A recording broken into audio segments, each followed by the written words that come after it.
अगर किसी डोम को बिहार का मुख्यमंत्री बना दिया जाएगा तो क्या होगा?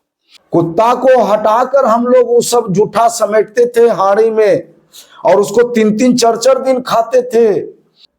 रोजी रोजगार कहाँ, तो ठेका प्रथा पर सारा चीज कर दिए भाई। हमको पानी पिलाने की नौकरी दीजिए ना भाई, सरकारी नौकरी दीजिए, आप अपने स्तर से 2 ही रुपया दीजिए। नमस्कार, आप देखना शुरू कर चुके हैं एचडीएफ लाइव इंडिया और मैं हूं राजेश सिन्हा।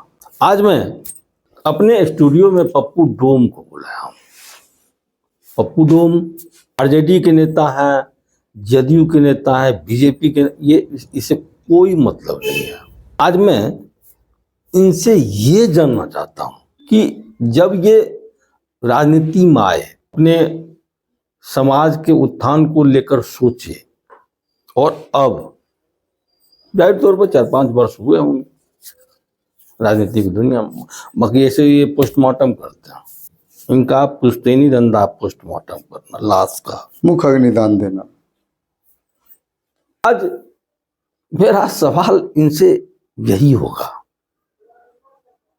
कि आपने उस दौर को भी देखा होगा जब आपके पूर्वज या आप स्वयं भी जूठे पत्तों के बीच से अपने लिए भोजन तलाश रहे थे, तलाश से निकाल लाए, फिर खाए।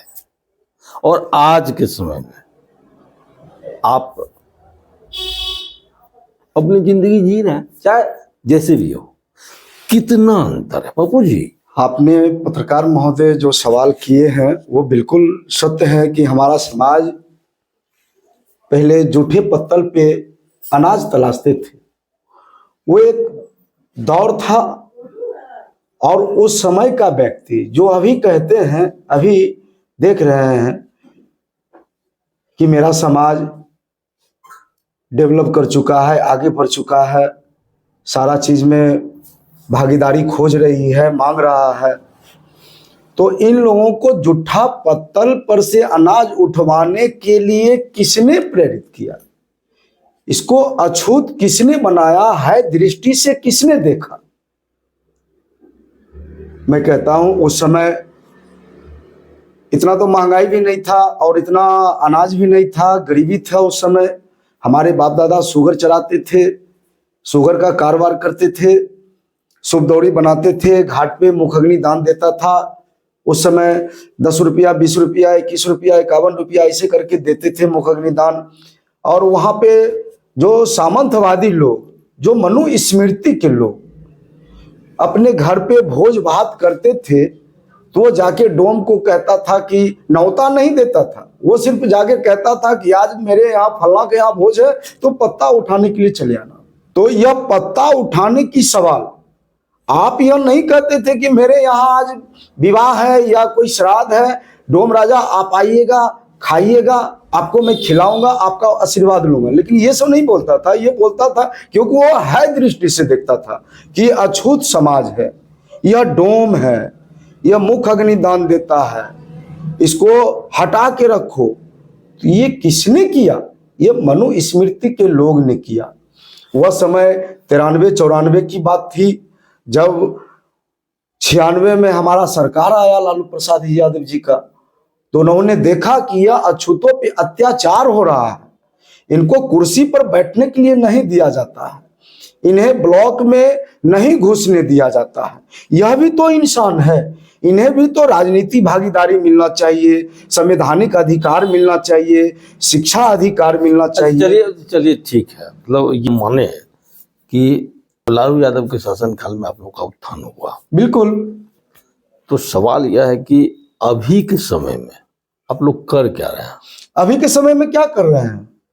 आप देखिए, जब से 96 में लालू जी की सरकार आई, हम लोग होशियार हुए, हम लोगों को मुंह में आवाज दिया, हम लोग लड़ना सीखे।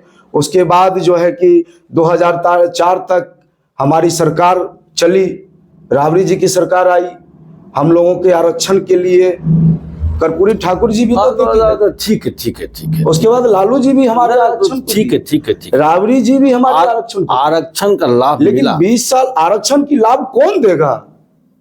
कौन देगा इस देश में? पूछिए ना सीएम साहब से। मुख्यमंत्री नीतीश कुमार जी से, जो बोलते हैं कि हमारे राज्य में दलित खुश हुआ, पिछड़ा खुश हुआ, अत्यंत पिछड़ा खुश हुआ, महादलित खुश हुआ, मुसलमान खुश हुआ, उसकी प्रगति हुई है, उसको विकास दिए हैं। आज हम देखिए, पूछिए उनसे। आज हम किसी दूसरे समाज की बात नहीं कर रहे, हम आपके ही समाज की बात कर रहे हैं कि डोम समाज का कितना उत्थान हुआ। लालू जी की सरकार में पहले अस्पताल में स्वीपर को, सफाई कर्मचारी को नौकरियां दिया जाता था 60 साल के लिए, हर एक विभाग में।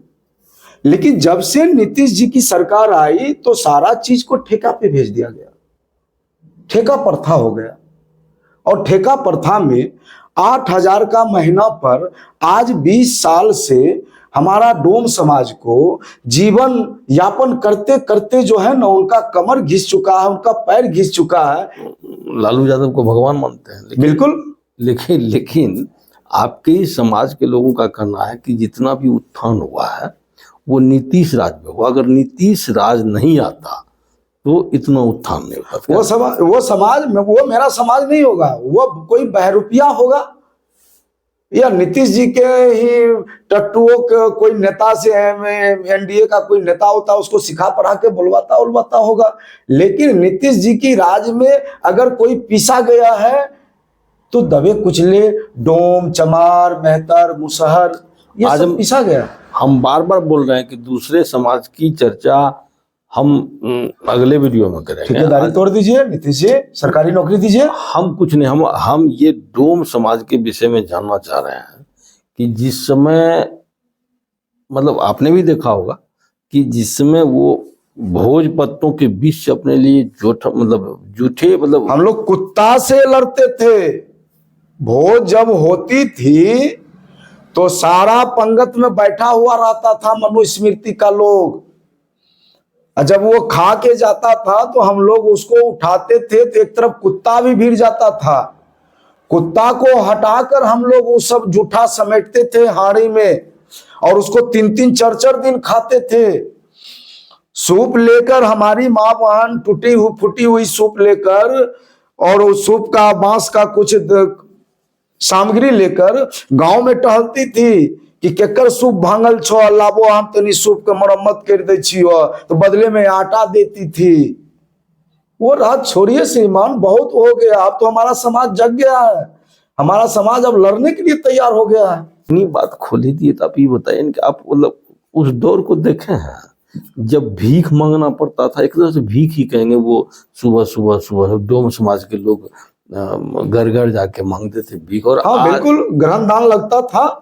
ग्रहण दान जिस दिन हम लोग 10 दिन पहले हल्ला हो जाता था कि फलना दिनांक में ग्रहण दान लगेगा, तो हम लोगों का दादा दादी, नाना नानी, फुआ, फलना चिल्ला जो भी था हमारे फैमिली का, वो सफर के जाते थे कि आज फलना दिन में हम ग्रहण दान मांगने के लिए जाएंगे। और ठीक जो है कि ग्रहण दान लगता था, घर से निकल जाता था टोकरी लेकर, झोला झपटी लेकर, उसी में जो है कि राशन मांगता था कि मालकिनी ग्रहण दान लगले, डोम राजा के कुछ मिलता है, तो चलो भाई वो जो है कि अपने दरवाजे पर बुलाकर ग्रहण दान के रूप में कोई आटा देता था, कोई पैसा देता था, तो हम लोग उसी को जमा करके रखते थे। तो महीना, 1.5 महीना, 2 महीना तक उसी को खाते थे। अच्छा पप्पू जी, मतलब ये लगता है ना आपको कि युग बदला है? उसमें मान लीजिए छोटे छोटे बच्चे होते थे आपके डोम समाज के, वो लेट्रिन साफ करने के लिए दौड़ते थे और 10 रुपया 5 रुपया इसमें ही संतुष्ट। बिल्कुल बिल्कुल बिल्कुल। हम सीधा बताते हैं, अगर इस समाज को किसी ने दरकिनार करने की कोशिश किया, अछूत समझने की कोशिश किया, तो यह मनुस्मृति का लोग किया। लालू जी जब से आए तब से हम लोगों को बल मिला, और आज जो यह डोमा का बेटा जो बैठ के आपके सामने जवाब दे रहा है, वो लालू जी का देन है। लालू जी हमारे लिए भगवान है। बिल्कुल, हमने किसी मंदिर मस्जिद में भगवान को नहीं देखा, लेकिन हमारे मुंह में आवाज दिया, हमें लड़ने के लिए सिखाया, तो वो लालू जी ने सिखाया। अच्छा एक चीज की कभी नहीं लगता है कि हमारे भी परिवार के, समाज के लोग उच्च पद पर जाए, बैठ के हुकूमत करें, जिस तरह से मान लीजिए कि मतलब अभी मान लीजिए आप लोग पानी पिलाते हैं, बिल्कुल ठीक है, उससे ज्यादा ऊपर जा सकेंगे? कैसे जा सकेंगे? कैसे जा सकेंगे हम? हमारी आर्थिक स्थिति तो कमजोर है, हम लोग को आगे नहीं बढ़ाया जा रहा। रोजी रोजगार कहाँ, तो ठेका प्रथा पर सारा चीज कर दिए हैं भाई। हमको पानी पिलाने की नौकरी दीजिए ना भाई, सरकारी नौकरी दीजिए। आप अपने स्तर से 2 गो ही रुपया दीजिए तो अपने स्तर से दीजिए। हमें ठेकेदार के द्वारा क्यों ललायित किया जाता है कि ठेकेदार आएगा पैसा देगा, तबीयत खराब हो जाता है तो ठेकेदार नौकरी से निकाल देता है, भगा देता है, कोई इसका देख रेख करने वाला नहीं। लालू जी के राज में नहीं होता था, परमानेंट नौकरी मिलता था सफाई कर्मचारी को, और अब तो ठेका प्रथा नौकरी। इनकी मानसिकता है। देखिए, ये देश चंद गरीबों पर ये देश हमारा चल रहा है। डोम, चमार, मेहतर, मुसहर, धुनिया, कुंजरा, नट, रजबार, भंगी, क्या कहते, संथाल, मुरमुर, आदिवासी, यही लोग हम हैं। छठ के समय में जो आप लोग सूप दौरा जो बनाते हैं, बिल्कुल उसी में पूजा होती है। और जब कोई लोग मरता है, ठीक है, तो शमशान में फिर अग्नि की कीमत आप लोग लगाते हैं। बिल्कुल। लेकिन इसका इतना उसका क्या मतलब मिजाज क्या होता है, मियाज क्या होता है? इसका कोई रेट नहीं है। कोई अगर बड़े आदमी, जिस तरह से कोई सेठ साहूकार का, कोई बड़े आदमी का माँ पिताजी मर जाता है तो ले जाते हैं, कोई 50 गो स्कॉर्पियो ही लेके जाता है, कोई 50 गो ट्रैक्टर ही लेके जाता है, बड़ा धूमधाम से आते हैं उसको जलाने के लिए। तो डोम राजा देखता है, कहता अरे भाई ये तो पार्टी वाला है, मलगर है, मालिक एना नहीं होता है, 50,000 51 रुपया लेबै, जमीन लेबै, फलना बाबू बड़ा नामी रहे, दानी रहे, उनका राज में डोम बसलिए, आए हुनी मर गेलखिन, आए उनका मुख अग्नि दान देवे हमें, हमार आगे से उनका उन्हीं स्वर्ग जैथिन, हमरा इतना चाहिए। अच्छा, एक चीज कि जन्मोत्सव से लेके मरणोत्सव तक, हम मरणोत्सव ही कहेंगे कि मतलब जो अंतिम विदाई होती है, वहां तक आपकी भूमिका को देखना पड़ता है, और आपकी भूमिका है भी। बावजूद इसके अगर आपको जूठा खाना पड़ा, कारण क्या था? जूठा खाना पड़ा कारण क्या था? देखिए, आज तो ये जो आज की दौर है, इस दौर में तो इंसान पे नहीं भगवान पे विश्वास करता था। लेकिन वह समय एक समय था जो राजा दशरथ खुद गए थे कल्लू डोम को न्योता देने के लिए कि आज मेरे दरबार में डोम राजा आप आइएगा, आप जब तक नहीं आइएगा तो घंट नहीं बजेगा। तो डोम राजा बोले थे कि मालिक अपने बोल लिए, हम जेबे जरूर। तो वो उनके दरवाजे पे गया तो एक श्रद्धा, एक भावना था कि हमारे गांव में हमारा डोम भी है, सब जात खाइए रहा है तो हमारा डोम पत्ता क्यों उठाएगा भाई, वह भी आके खाएगा। अगर किसी डोम को बिहार का मुख्यमंत्री बना दिया जाएगा तो क्या होगा? इसी डोम को बिहार का मुख्यमंत्री एक समय तो जरूर आएगा, एक समय जरूर आएगा, क्योंकि सनातनी हम लोग अम्बेडकरवादी इस मनुस्मृति से उब चुके हैं, इनकी शोषण से उब चुके हैं। क्योंकि वोट हमारा होता है, ताज इसका होता है, और वह दिन दूर भी नहीं जो वोट भी मेरा होगा और ताज भी हमारा होगा और राज भी हमारा। अगर आपको सतीश बाबू, जान रहे होंगे कि बिहार के मुख्यमंत्री बने थे, शायद मतलब 24 या 48 घंटे के लिए बने थे, अगर उसी तरह से उन्होंने सतीश नगर को कायम कर दिया, बसा दिया, अगर उसी तरह से पप्पू डोम को अगर मुख्यमंत्री बना दिया गया तो जो गरीब गुरबा की, जो देश हित में कार्य होना चाहिए, जो संवैधानिक अधिकार है, जिस तरह से शासन प्रशासन चलना चाहिए, जिस तरह से एक सिस्टम लागू होना चाहिए, जिस तरह से हमारा आवाम, हमारा लोकतंत्र, हमारा समाज, हमारा देश जिस उन्नति पे जाना चाहिए, उस उन्नति का द्वार खोलूंगा। शराबबंदी वाले बिहार में अगर शराब बनाया जा रहा है तो तोहमत आपके समाज के ही लोगों पर ज्यादा लग रहा है। हमारा समाज पीता है इसलिए कि वो गंदा उठाता है। नगर परिषद में देखिए, अभी नगर परिषद है, नगर परिषद में सभी हमारा समाज अधिक करके इन्वॉल्व है, ठेका प्रथा पर नौकरी कर रहे हैं। तो दिन भर वो गंदगी उठाता है, सर पर टोकरी उठाता है, प्रदूषण गंदगिया का खुशबू उसके नाक में जाता है। तो ऑटोमेटिक है वो अपना स्मेल बदलने के लिए, अपने स्वाद बदलने के लिए, अपने माइंड बदलने के लिए, अपनी दर्द को उतारने के लिए पीता है। तो इसका मतलब जब शराब पीता तो शराब बनाया तो जाता है। और मतलब जो देखिए, मतलब इसमें गुरेज नहीं है मतलब कहने में कि जो अब अभी के समय में जो पीने वाले हैं मतलब अपने लिए बना भी लेते हैं, और जो आपके समाज के लोग हैं वो इसको कुटीर उद्योग बना चुके हैं। जी नहीं नहीं नहीं नहीं, हमारा समाज पीते हैं, बनाने की उन्हें ज्ञान नहीं है ना फुर्सत है।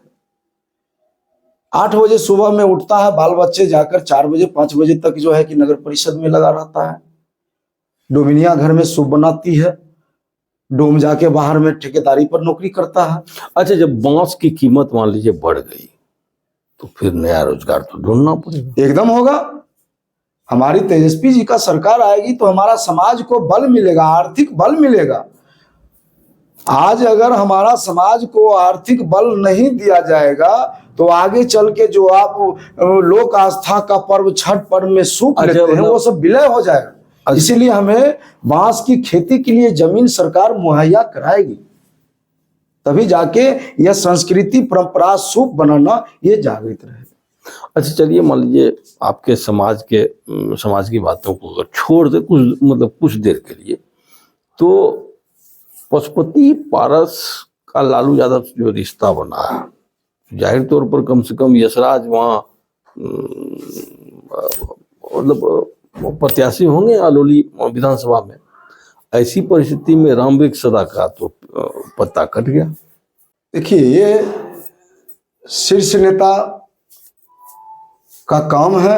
हमारे शीर्ष नेता वहाँ बैठे हुए हैं, हमारे नेता बैठे हुए हैं, उनको जो अच्छा लगेगा हमारे हित में भी वो सोचेंगे, उनको जो अच्छा लगेगा वह करेंगे।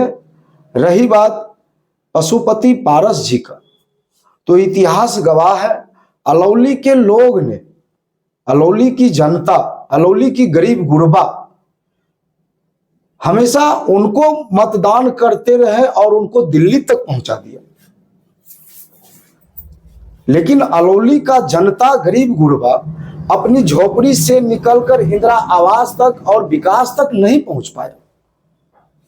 तो आज तो तेजस्वी जी हमारे बोल रहे हैं, हमारे नेता, कि उन्हें टिकट दिया जाएगा जो जनता के बीच जाएगा, जो गरीब के बीच जाएगा। अच्छा, देखिए मतलब चर्चा तो यह भी है कि आप अलौली विधानसभा से प्रत्याशी होंगे, तो अगर आप प्रत्याशी होते हैं तो अपनी उपलब्धियां अगर गिनाना मतलब शुरू करेंगे तो कैसे गिनाएंगे आप? हमारी उपलब्धियां गिनाना यही हम स्टार्ट करेंगे कि हमारे अलौली विधानसभा के लोग प्रीत थे और प्रीत है, और हमारे जैसा गरीब कोई व्यक्ति अगर विधायक बनता है तो वो प्रीत नहीं रहेंगे, क्योंकि प्रीत ही जानता है प्रीत का हाल। आज जो खामियां अलौली विधानसभा में है, वो खामियां जितने भी विधायक थे और विधायक हैं, ये सभी हमारे अलौली विधानसभा के गरीब गुरबा का शोषण करते हैं। अच्छा, मतलब चलिए आटी पाटी छोड़िए, हमको ये बताइए कि अगर आपके डोम समाज का उत्थान करना कोई भी पार्टी चाहे तो कैसे किया जा सकता है? ये मान लीजिए सुअर पालना, सूप दोरी, ये सब मान लीजिए अब समय तो लग रहा है। हमारा हक अधिकार की लड़ाई लालू जी लड़े थे और लड़ रहे हैं, तेजस्वी जी लड़े थे और लड़ेंगे।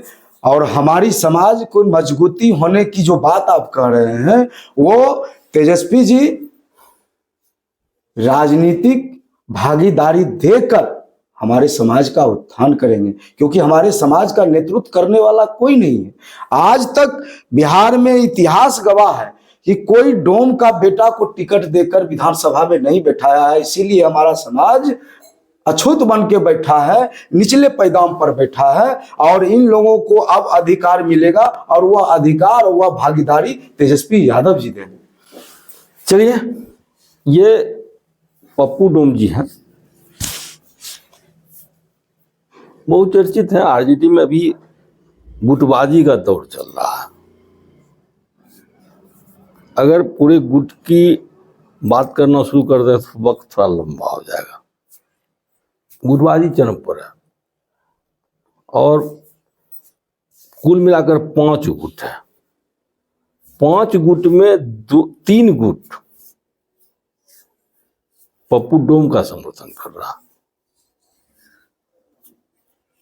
कि और अलौली विधानसभा से टिकट मिल जाए। लेकिन मुसीबत यह है कि अगर पशुपति कुमार पारस की पार्टी राष्ट्रीय लोक जनशक्ति पार्टी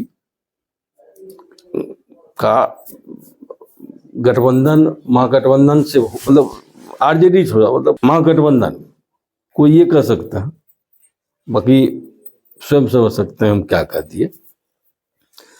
ये पप्पू डोम है।